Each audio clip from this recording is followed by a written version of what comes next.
what's up? Welcome back to my channel, Automatic Works. So,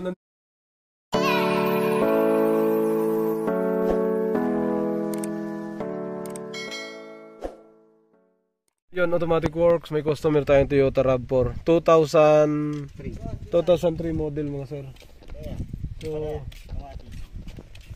tawagin mo sila doon, Trek. Tingnan mo, may gulay ka mo. Sabihin mo.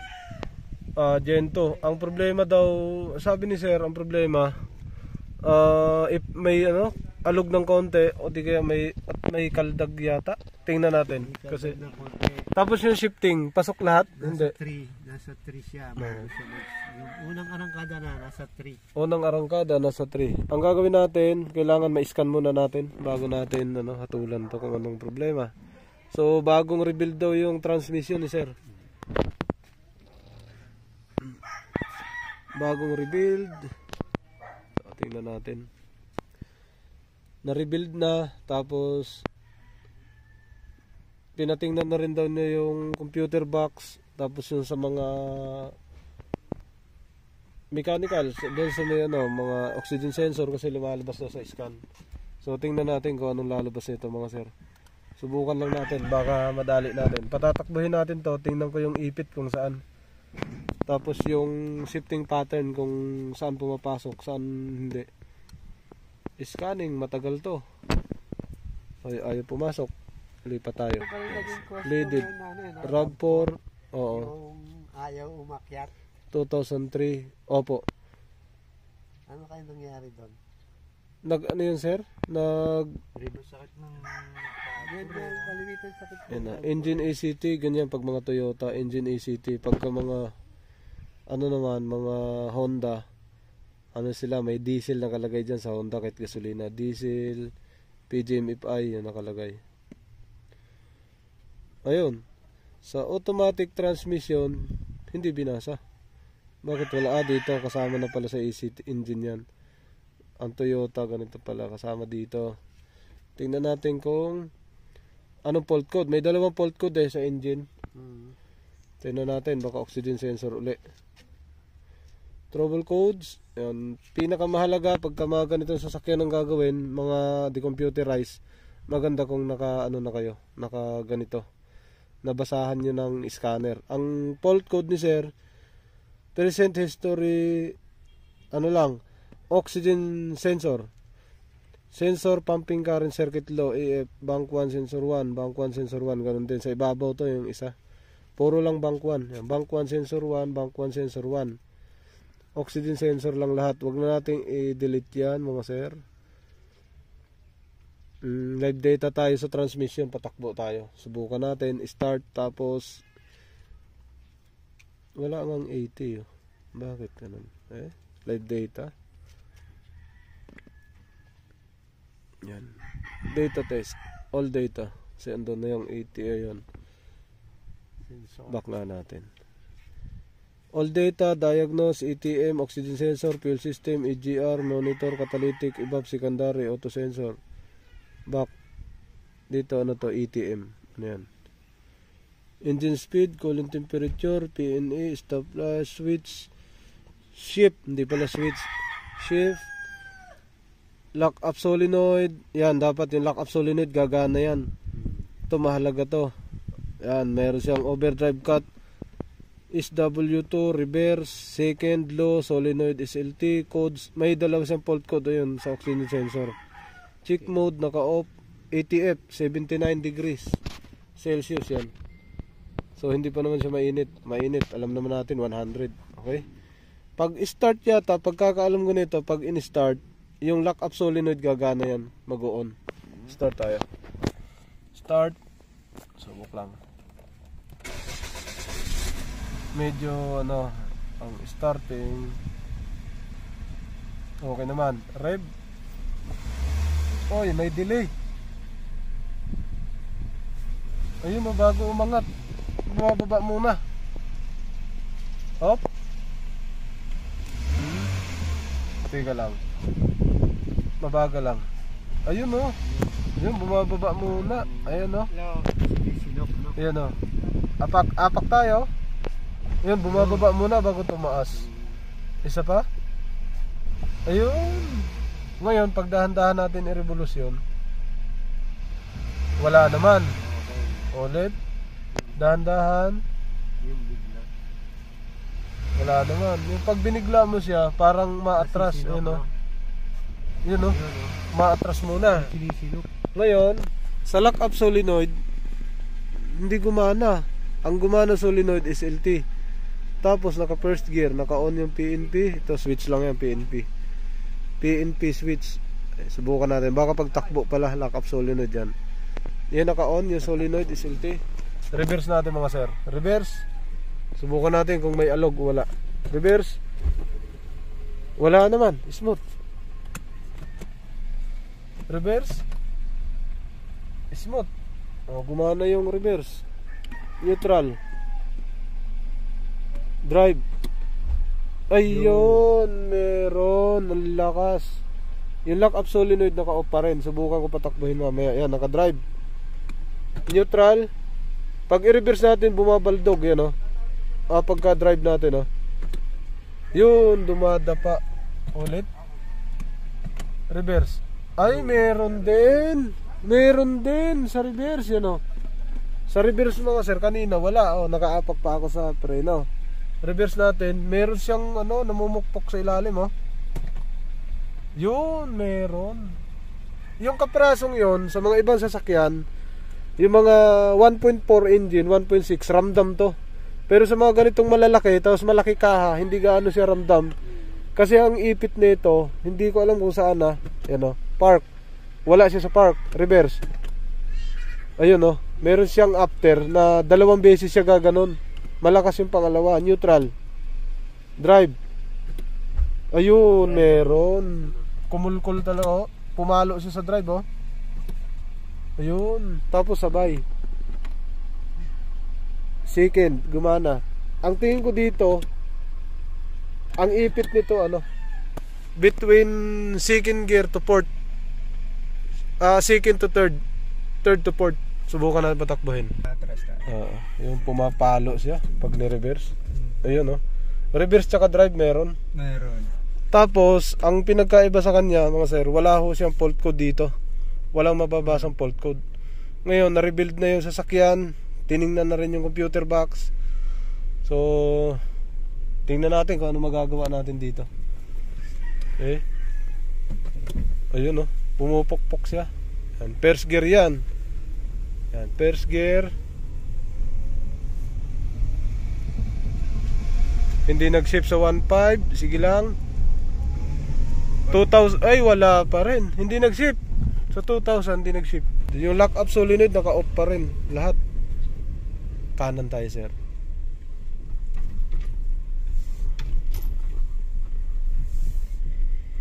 Sige, bigyan mo na maganda-ganda yan ha. 2,000 hindi nag-shift. 2,500, 2,800, 3,000. 3,000 siya nag-shift. Okay na yun. At least alam ko na. 3,000 nag-shift mga sir. Walang bumukas dito na lock-up solenoid. Sama? Opo, balik na tayo. Hindi ho nag-shift, umipit. Ipit lahat, first gear, second gear. 3,000. 3,000 siya nag-shift. Tapos, meron na ho siyang alog mga sir. Maaldog na siya pagka ni-reverse yan, no? Reverse saka drive. Pero hindi ho gaanong malakas. Mararamdaman nyo parang pinukpok sa ilalim. Pero hindi yung buong sasakyan ang umaalog. Tingnan natin. Ayan o. 2,000, 2,500, 3,000, 3,500. Doon nag-shift 3,500. Okay, balik na tayo.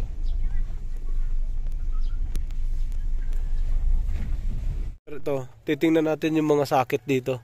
Lahat pati yung mga wirings. Ayan. Tingnan natin yan, isa-isahin natin. Tapos wire to wire. Okay, yun ang tingnan natin lahat yan. O sir, tingnan natin. Buksan natin yung throttle body ni sir. Matagal na daw hindi nabuksan yun. Toyota RAV4. Yan.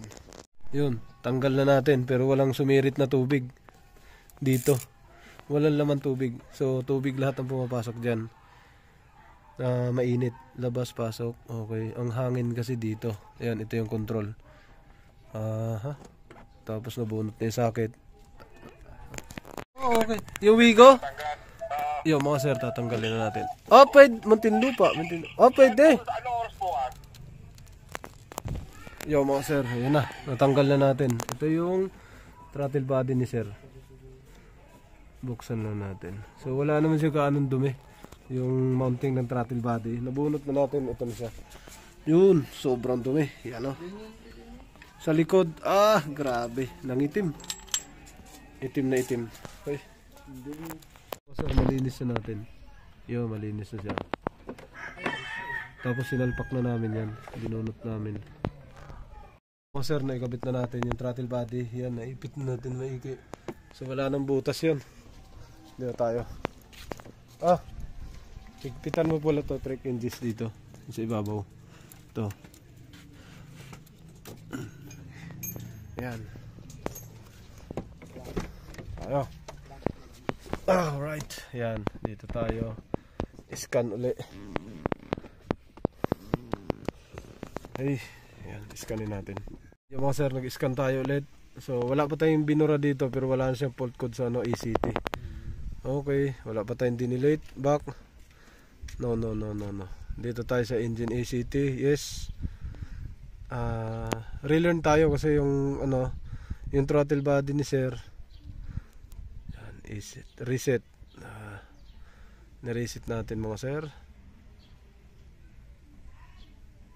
So yung throttle body niya hindi naka cable type, naka electronics na. Communicating. Yan.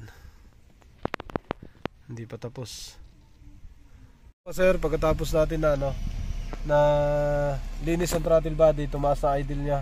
Pero hintayin muna natin uminit, gumit na para magkaroon ng timpla yung ito dito. So, subukan natin apakan ng banayad. Responsive ulit. Kapraso lang. Yun. Apak. Biglain natin. Yun, wala na. Ang sa kanya, hangin na Pagka binigla mo sa apak, yun, diretso na siya. Wala na atras. Meron. Pero subukan natin ito patakbuhin. Pag dahan-dahan namang apak, lalong wala. Yun, wala. Hindi na siya umaatras. So sa dumi kasi ng throttle body, patakbuhin natin ito ngayon para uminit. Biglang apak ulit. Ayan, mainit-init na. Ayan, 1,000. Bababa ba yan? Siguro mga 700 to. 750, 800 yun. Ayan. Biglang apak. Wala na. Hindi na umatras na. Okay. Ngayon, ikambyo natin mga sir. Doon may nakita akong mga umido sa pin, pero hindi pa rin siya nadali. Ngayon, reverse natin. Pagsabay ang kaldog, yun, may aldog pa rin. Ramdam na ramdam sa ilalim, parang pupukpok. Drive. Yun, malakas. So, kung hindi pa ito napagawa sa transmission, ang sira nito, transmission pa rin. Kailangan kung hindi siya low pressure pa rin siya sir. Kasi reverse sakto lang naman ang hina, ibig sabihin may mga fluids. Drive yun malakas. So palatandaan na transmission ang issue pa rin. Hindi kaya mga sir. So pagkatapos ng linis natin ng throttle body, 3,000 talaga pasok na ang ng RPM ni sir. Okay, wakali.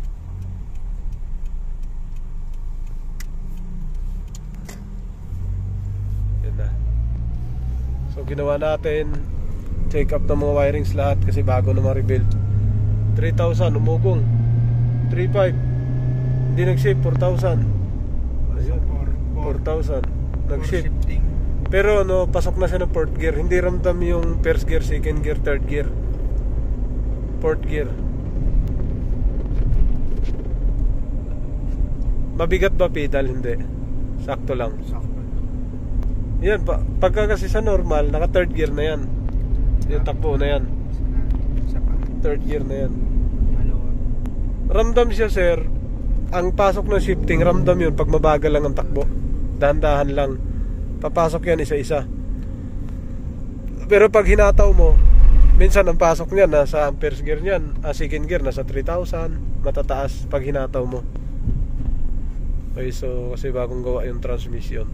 So pinatingnan lang sa akin yung electrical.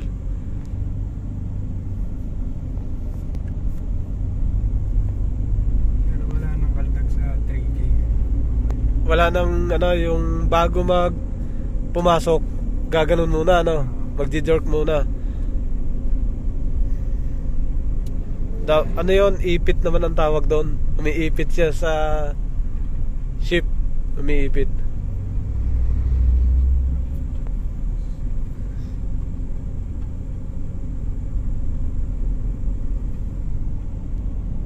Yan na.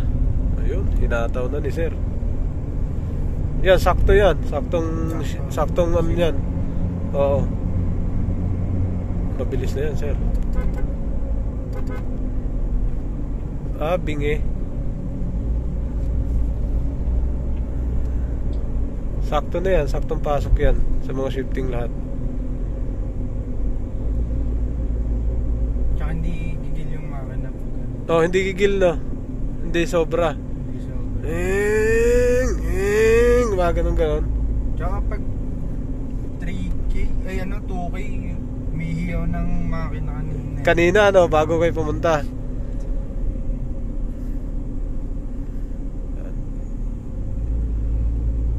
Yan na. Pasok Pasok cambio. Sakto yan, yung ganyan takbo. Ayun, pasok. Yun na, sakto na yan. Yan yung takbo na yan. Na siya, pumasok ng port gear. Kaliwa ka dyan, sir. Yun, sumisipol daw. Test drive kami. Yan, Il Giardino. Dito kami sa bagong kalsada. Yan na. Yan. Parang pumasok na. Yun, pumasok. Third gear yun. Third gear, pumasok. Pang fourth gear. Uy, abot. Pasok na lahat. Dapat, kung sira kasi siya, kung ang tama niya ay transmission, gaganon yan eh. Tapos hindi siya papasok, maya pagbaba saka siya papasok. Bug, gaganon. Hihiyaw yung RPM. Gumaganon. Alright, so under monitoring pa rin. Naka-test drive kami. Baka yun yung tama, pero nag-ano kasi tayo, nag-reflow. Tapos naglinis talaga tayo doon sa throttle body. Libre na yan, 60. Dapat hindi ka umabot dyan. 2,000 pa lang, Aba, mas mabilis pa sa Innova ko to pag ganyan na ang takbo niya. Ganda ng bata ka. Yun na, nag-smooth na. Wala na siyang walang jerk. May kinalaman, Hindi pigil ang makina. Hindi siya umiipit. Ipit tawag nun. Iipitin niya ang cambio bago siya pumasok. Para pagkakagat na dun na yun. Oo. Pagpababa ang mangyayari kasi nun, sir, pagpababa na yung RPM, saka naman siya papasok ng ganun. Iigkas yun eh. Ibababa yun nga. yung Pero hindi ko alam kung naramdaman nyo yun kanina o kahit nung mga nagdaang araw. Kasi yun talaga sakit na ito. Sakit niya na yun. Kung kayo ay nagpa-rebuild na,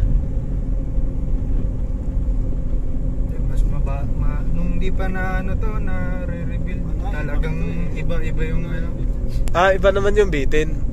Talaga yung transmission.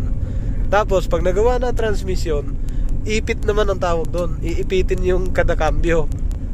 Pero lang, sir, iipit yun sa kadalasan doon. Parang third to fourth o second to third. Doon iipit yun. Doon mararamdaman. Tapos pag hindi naman ganon, hindi ipit, hiyaw. Gumaganon. Tapos pag bumaba ang RPM, saka naman kumambyo. Saka bubudyok ng ganon, papasok naman na siya. Nawala na yung ganon, Yun dapat, kung sira, ganon talaga ang kadalasan nito. Ngayon, magpatay ka ulit dyan sa gilid. Kasi dalawa ang nakita ko, yung sunog dun sa baba, tapos yung throttle body. Ang malaking ano nito, throttle body. Malaking kinalaman to sa problema na yun. Kasi na-rebuild na yung sasakyan. Yan, mag-off ka sir. Pull ka ng off. Tingnan natin. Sige, off mo. 5 seconds lang yan. Start.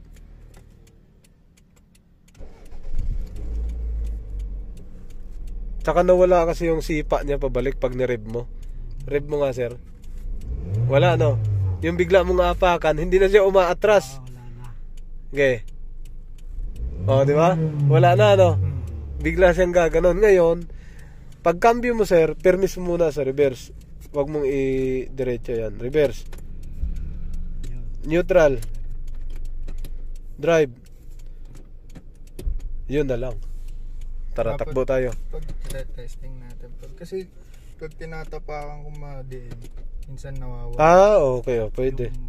Yung preno. Yun. Pero may bahagya pa rin talaga na... Normal yun kung may konti. Wag lang yung malakas na inuyog yung sasakyan. Yun, normal lang yung ganyan. Madiin yung tapa ko eh. Pero kahit naman hindi man... Yun, meron yan Yun, normal yan, ganyan uga. Wag yung malakas tapos baldog na malakas. Tapos sa takbo, mararamdaman mo rin yun. Wag mong gaanong haruruti na. City drive lang, sige. Yan, ganyan lang ng mga apak. Yan lang, segunda na. Hayaan mo lang. Sige lang.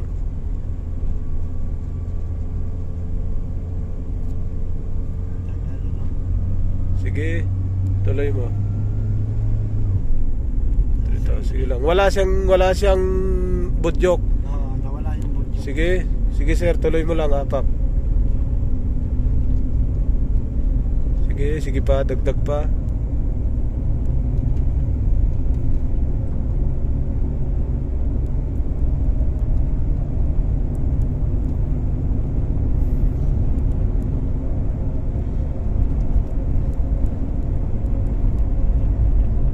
Pasok na lahat. Wala na. Yun lang, ayos na yan. Magwa 100 na yan. Nag-chase na siya. Oo. Tsaka hanggang 2K eh. Oo. Maganda na yung shifting Balik niya. na tayo. Nawala na yung ano niya, yung budyok tapos yung hiyaw. Okay. Ayun, uuwi na tayo. Alright. Yo, what's up? Welcome back to my channel, Automatic Works. So,